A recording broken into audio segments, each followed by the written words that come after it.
Puji Tuhan, haleluya. Kalau saudara dengar suara saya, boleh angkat tangan biar saya tahu. Oke, berarti dengar semua.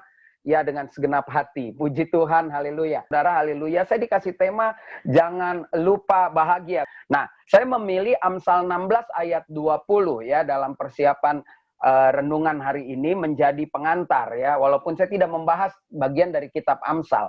Di dalam Amsal 16 ayat 20 dikatakan, siapa memperhatikan firman akan mendapat kebaikan. Dan berbahagialah orang yang percaya kepada Tuhan ya, saudara. Setelah ini saya akan share PDF-nya ya. Saya mestinya tadi saya dibuka, saya jadi host-nya, kita bisa PowerPoint-nya jalan. Tapi sudahlah, next time ya. Ini yang menarik, saudara. Siapa memperhatikan firman akan mendapat kebaikan dan berbahagialah orang yang percaya kepada Tuhan. Ya, tema hari ini jangan lupa bahagia. Bahagia kalau saya lihat di dalam kamus artinya keadaan atau perasaan yang tentram. Itu orang bahagia. Jadi kalau saya lihat saudara tentram-tentram, nih mukanya nih walaupun muka-muka belum bayar listrik atau muka-muka apa, itu namanya bahagia ya. Bahagia itu artinya beruntung ya. Tadi kesaksian dikasih pekerjaan lagi 3 tahun ya kan. Bahagia saudara ya. Suaminya memberi kesaksian, wajahnya tenang aja tapi istri di sebelahnya tersenyum. Saudara nggak perhatiin, kalau saya merhatiin ya kan. Puji Tuhan ya, berarti mereka bahagia. Nah, bahagia itu saudara, untuk menjadi bahagia caranya sederhana, kita hanya memilih ya. Untuk jadi bahagia kita hanya memilih. Kenapa saya bilang begitu? Karena menjadi bahagia itu adalah pilihan.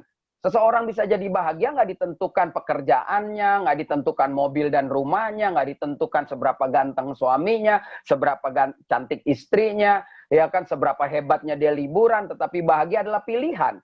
Karena terbukti banyak orang yang sudah punya segalanya juga bisa mati bunuh diri, saudara.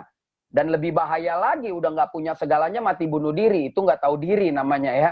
Jadi bagi saya sederhana, ketika saudara mau bahagia malam ini, mari kita pilih untuk bahagia. Jadi kalau kita nggak mau pilih ya susah. Nah, ada hal yang saya tidak mau bahas soal COVID lah ya. Itu ada bagiannya orang lain, soal corona, nambur corona tuh tetap ada di Indonesia, biar aja. Nanti kalau uangnya udah habis dia selesai liburannya. Jadi saya nggak mau bahas tentang corona, tentang COVID, tentang penularan. Capek kalau bahas yang begitu. Mari kita bahas yang bahagia-bahagia aja ya. Nah, apa yang harus kita lakukan agar kita dapat terus bahagia? Nah, ini dia di dalam kehidupan. Karena saya pastikan malam ini saudara berani memilih untuk bahagia. Jadi kita semua ini yang berapa ratus ribu orang ini yang ada di Zoom ini sudah bahagia kan? Kan kita memilih bahagia karena kita ada di ibadah ini. Nah, apa yang harus dapat kita lakukan gitu? Apa yang harus kita lakukan agar kita tetap dapat bahagia? Yang pertama, saudara, orang-orang yang mau bahagia ini dari sisi perenungan saya percaya saudara juga bahkan jauh lebih hebat perenungannya. Saya tadi membaca-baca, saya tertarik sekali dengan ayat yang sangat terkenal, Yohanes 15 ayat yang kelima. Di dalam Yohanes 15 ayat yang kelima kan tentang pokok anggur dikatakan begini, akulah pokok anggur dan kamulah ranting-rantingnya. Barang siapa tinggal di dalam aku dan aku di dalam dia. Perhatikan baik-baik. Barang siapa tinggal di dalam aku dan aku di dalam dia, ia berbuah banyak. Sebab di luar aku kamu tidak berbuat apa-apa. Ya, jadi bagi saya orang yang bisa berbuat sesuatu bersama Tuhan itu adalah orang bahagia. Nah, apa yang harus kita lakukan menjawab pertanyaan tadi agar dapat terus bahagia dalam kehidupan ini? Yang pertama tentu ketika Tuhan Yesus bilang, kalau kau bersama aku kau bahagia, kau di luar aku nggak bahagia. Maksudnya bahagia kan orang yang menghasilkan buah itu bisa bahagia. Jadi yang pertama apa yang harus kita lakukan? Kita harus memiliki hubungan pribadi dengan Tuhan Yesus Kristus.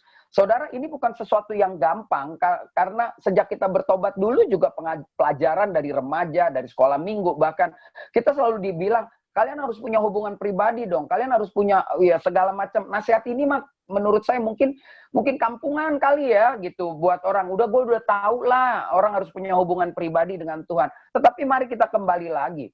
Ada orang yang sudah melayani Tuhan puluhan tahun. Ada pendeta kah, ada majelis kah, pemuji sekalipun, jemaat yang katanya aktif. Ketika dia gagal memilih bahagia, maka rusak semua kehidupannya. Nah, untuk tidak rusak, milikilah hubungan pribadi dengan Tuhan Yesus. Dan ini sangat sederhana sekali untuk memiliki hubungan pribadi. Saudara dan saya harus punya waktu bersekutu. Seperti malam ini kita bersekutu. Tetapi yang terbaik adalah persekutuan secara pribadi. Kenapa? Karena itu menjadi fondasi yang bagus. Persekutuan secara pribadi tentu nggak susah, saudara. Kita pasti sudah tahu. Kita perlu berdoa kepada Tuhan Yesus Kristus, saudara. Kita perlu punya waktu berdoa. Berdoa yang serius berdoa. Bukannya lama berdoa, bukannya kata-katanya yang bagus. Berdoa itu yang serius. Saudara pasti tahu yang serius itu bagaimana gitu ya. Lalu yang kedua, orang-orang yang memiliki waktu bersekutu, jadi dia harus punya waktu membaca, merenungkan, dan melakukan firman Tuhan Yesus Kristus. Jadi buat saya, kalau ada ngaku, semua yang di grup ini, kalau saudara ngaku Kristen, saudara ngaku sudah lahir baru, saudara ngaku pelayanan, tapi kalau satu hari saudara nggak baca Alkitab, buat saya saudara pembohong, minta maaf gitu. Kenapa? Karena hanya pembohong-pembohong yang bilang dia cinta Yesus tapi nggak baca Alkitab. Karena orang yang jatuh cinta, pasti dia akan cari terus. Ini kan udah rata-rata menikah semua. Apa jangan-jangan sudah menikah? Atau ada yang jomblo forever? Saya nggak tahu gitu ya. Bagi saya, sederhana sekali gitu. Kalau orang namanya jatuh cinta, dulu yang pacaran ya, atau ketika saudara, zaman saya umurnya, itu ada yang 57, saya 54. Zaman kita pacaran mana ada menyatakan cinta dengan WhatsApp. Kalau terima surat itu kayaknya bangga banget. Aduh, iyalah. Pakai nyanyi lagi, surat cintaku yang pertama, membikin hatiku terlena. Walah, luar biasa sekali, ya kan? Nah, bagi saya kalau dia nggak cari surat cintanya, mana mungkin dia bisa lebih dalam lagi mencintai. Yang kedua, orang yang memiliki waktu untuk bersekutu, pasti dia punya waktu memuji dan menyembah Tuhan Yesus Kristus. Nggak perlu sebagus Wilma, nggak perlu sebagus suaranya Bro Jimski, nggak perlu. Karena memuji dan menyembah itu urusan pribadi saudara sama Tuhan. Saudara boleh nyanyi, memuji, menyembah di rumah dengan bebas.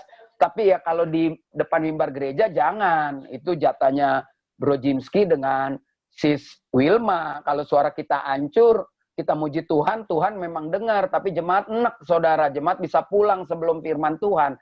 Jadi, tetapi ketika punya konsep mau punya hubungan pribadi dengan Tuhan dan mau memiliki waktu untuk bersekutu, maka 3 prinsip ini harus jelas.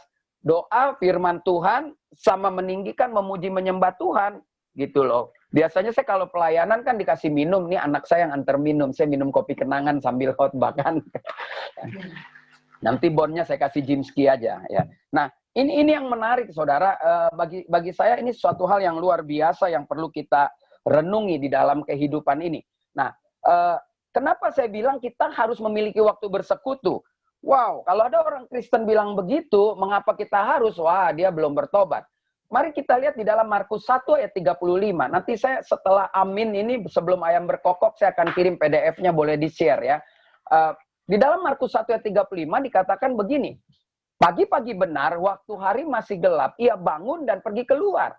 Ia pergi ke tempat yang sunyi dan berdoa di sana. Oh, haleluya. Yesus saja pagi-pagi benar bangun berdoa cari tempat sunyi.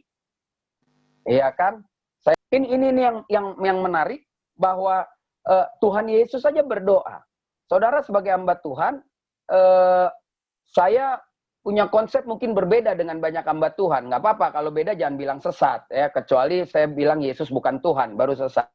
Bagi saya berdoa nggak harus juga selalu pagi. Kalau Yesus pagi-pagi benar, saya tahu Yesus itu fansnya banyak.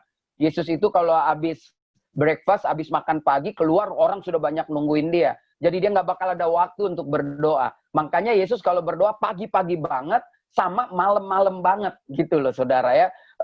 Saya juga nggak nyarankan saudara untuk nggak usah berdoa pagi-pagi, enggak.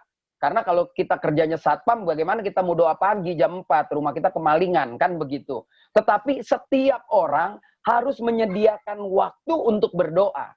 Berdoa dengan serius, berdoa bukan seperti kita mau makan, ya Tuhan berkatilah makanan ini, amin. Itu kan, itu buat saya bukan berdoa, itu basa-basi, ya kan. Nah, berdoa itu bukan juga berarti saya minta maaf kalau di antara ini ada pendoa yang hebat, karena setiap orang dipanggil berbeda-beda. Jangan saudara pikir saudara bisa berdoa 3 jam, terus nih orang cuma berdoa 10 menit ngantuk, orang ini imannya lebih lemah dari kita. No, setiap orang dipanggil berbeda-beda. Jadi ketika kita mulai mengukur orang, nanti kebahagiaan kita hilang.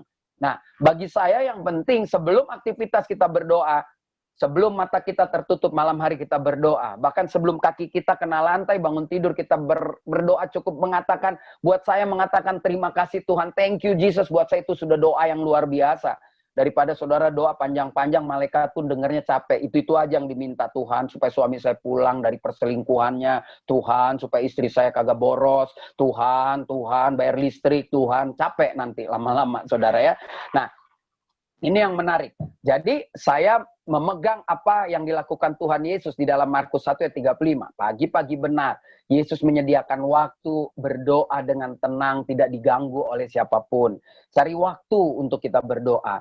Sekali lagi, bukan soal panjang, bukan soal indahnya kata-kata, bukan soal pendeknya, tetapi soal hati kita. Kita memiliki waktu untuk bersekutu, sehingga hubungan pribadi kita dengan Tuhan Yesus itu selalu baik adanya. Dan kalau itu selalu baik adanya, maka yang terjadi, saudara dan saya akan dapat terus bahagia. Puji Tuhan, haleluya. Ya, saudara lihat kiri kanan saudara, kalau yang berdua bilang begini, miliki waktu bersekutu dong. Ayo, Bu Wilma bilang sama Jimski, jangan cuma main keyboard aja, miliki waktu untuk bersekutu.